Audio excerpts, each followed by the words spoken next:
রূপনগর গ্রামের বাতাসে জুঁই ফুলের গন্ধ আর এক প্রাচীন ভয়ের ফিসফিসানি মিশে থাকত।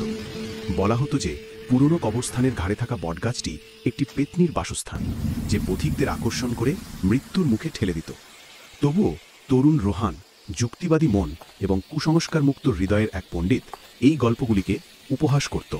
এক চাঁদনি রাতে রোহান নিজেকে বটগাছের দিকে আকৃষ্ট হতে দেখল। গাছের ডালপালা থেকে এক ভুতুরে সুন্দর সুর ভেসে আসছিল, এবং সেখানে চাঁদের রহস্যময় আলোয় স্নান করে দাঁড়িয়েছিল এক অতুলনীয় সুন্দরী নারী। তার ত্বক ছিল হাতির দাঁতের মতো সাদা, চুল ছিল গভীর রাতের মতো কালো, এবং তার চোখ দুটি রহস্যের গভীর কূপের মতো এক বিষণ্ণতা ধারণ করেছিল, যা রোহানের আত্মাকে বিচলিত করে তুলল। সে সহজাতভাবেই বুঝতে পারল যে সেই কিংবদন্তির পেতনি, কিন্তু সে কোনো ভয় পেল না, শুধু এক অব্যাখ্য আকর্ষণ অনুভব করল। তুমি কে? তারা আমাকে নলিনী বলে ডাকে। আর তুমি মর্তবাসী, তোমার এখানে থাকা উচিত নয়। তার সতর্কবাণী সত্ত্বেও রোহান মুগ্ধ হল। সে রাতের পর রাত ফিরে আসতে লাগল, মানব জগতের গল্প, প্রেম, ক্ষতি এবং হাসির কথা বলতে লাগল। আর নলিনীও পরিবর্তে বিস্মৃত আত্মা এবং তার অস্তিত্বের একাকিত্বের কথা বলত। তাদের মধ্যে এক অদ্ভুত অনস্বীকার্য প্রেম প্রস্ফুটিত হল, এক প্রেম যা জীবন ও মৃত্যুর সীমানা অতিক্রম করে গিয়েছিল। এক রাতে সেই একই বটগাছের নিচে রোহান তার ভালোবাসার কথা স্বীকার করল এবং নলিনীকে বিয়ে করার প্রস্তাব দিল।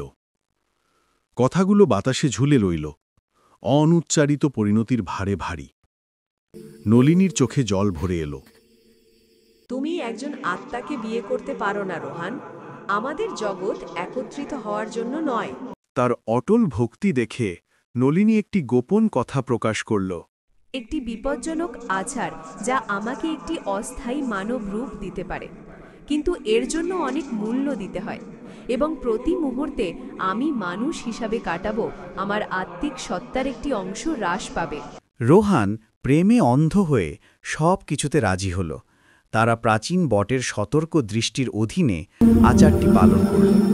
এক ঝলমলে আলো নলিনীকে ঘিরে ফেলল, এবং যখন তা প্রশমিত হল, সে তার সামনে দাঁড়িয়েছিল, একজন সম্পূর্ণ মানবী।